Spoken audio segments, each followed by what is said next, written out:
మంచి విషయాలు. పూజ్యులు పెద్దలైన ఇద్దరి మధ్య నుంచి నడిచి వెళ్ళకూడదు. ఒక నదిలో స్నానం చేస్తూ ఇంకో నదిని స్మరించకూడదు. షష్ఠి, అష్టమి, చతుర్దశి తిథులయందు తైలాభ్యంగ స్నానం చేయరాదు. బహిష్టు అయిన 5వ రోజు నుంచి స్త్రీలు దేవతా శుభకార్యాలలో పాల్గొనవచ్చు. దీర్ఘకాలిక వ్రతాలు చేసే స్త్రీలకు మధ్యలో వచ్చే అంటూ వలన వారు వ్రతభంగం అయింది అని బాధపడుతుంటారు. అది వ్రతభంగం ఏమీ కాదు. వారు 5 లేక 7వ రోజు నుంచి యథావిధిగా ఆ వ్రతాన్ని కొనసాగించవచ్చు. ఇల్లు కట్టుకునే ముందు ఆ స్థలాన్ని నాగలితో దున్నించి ఒక ఆవు దూడను 3 రోజులు కట్టువేయటం వలన స్థల సంబంధిత దోషాలు ఏమైనా ఉంటే అవి తొలగిపోతాయి. మొక్క చెట్టు మీద నుంచి రాలిన నలిగిన పువ్వులు శ్రీ మహావిష్ణువు పూజకు ఉపయోగించరాదు. పూజకు పువ్వులు లేని సమయంలో వాటి స్థానంలో అక్షింతలు వాడుకోవచ్చు. దేవతలను తృప్తిపరచుట కన్నా పితృదేవతలను అంటే కాలం చేసిన పెద్దలను తృప్తిపరచుట ముఖ్యం. అందువలన వంశాభివృద్ధి జరుగును. ప్రతిరోజు మొదటి అన్నం ముద్ద తినే ముందు ఓం హ్రీం గౌరీయే నమః అని కానీ, ఓం అన్నపూర్ణాదేవియే నమః అని ఒక 5 సార్లు స్మరించుకొని భోజనం ప్రారంభిస్తే ఆ భోజనం ఔషధంలాగా పనిచేస్తుంది.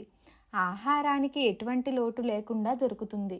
మరియు పండించిన రైతుకు కూడా ఎంతో మేలు జరుగుతుంది. శత్రు నాశనం కొరకు ఎన్నో క్షుద్ర పూజలు చేయడానికి చాలామంది ప్రయత్నం చేస్తుంటారు. అటువంటి వారికి ఒక చిన్న చిట్కా.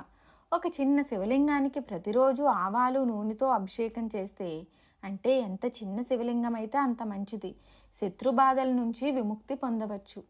తల్లి పాదాలకు ఒక్కసారి నమస్కారం, తండ్రి పాదాలకు 2 సార్లు, గురువు పాదాలకు 3 సార్లు, భగవంతునికి 4 సార్లు, అమ్మవారికి 5 సార్లు నమస్కారం చేయాలి.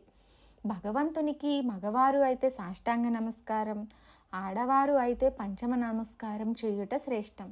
స్త్రీలు మంగళసూత్రానికి తోడుగా పిన్నిసులు వంటివి పెడుతుంటారు. అది శాస్త్ర విరుద్ధం. అలా చేయటం వలన భార్యాభర్తల మధ్య సరైన సఖ్యత ఉండదు. భగవంతుని నైవేద్యానికి బెల్లం ముక్క, ఇక పటికి బెల్లం ఉపయోగించాలి. పంచదార నివేదన చెయ్యరాదు. ఒకవేళ పండ్లు నివేదన చేస్తే తొక్క తీసి పెట్టాలి. సూర్యునికి చంద్రునికి ఎదురుగా ఎప్పుడూ కూడా మలమూత్ర విసర్జన చెయ్యరాదు. అలాగే ఉదయాన్నే బయట సూర్యునికి ఎదురుగా నుంచుని పండ్లు తోముకుంటూ ఉంటారు. అలా ఎప్పుడూ చేయరాదు. ఓం శ్రీ శా నమో నమః ఈ మంత్రాన్ని సర్వకార్యసిద్ధి మంత్రం అంటారు. సంకల్పం చెప్పుకొని ఈ మంత్రాన్ని శక్తి కొలదు స్మరించుకోండి.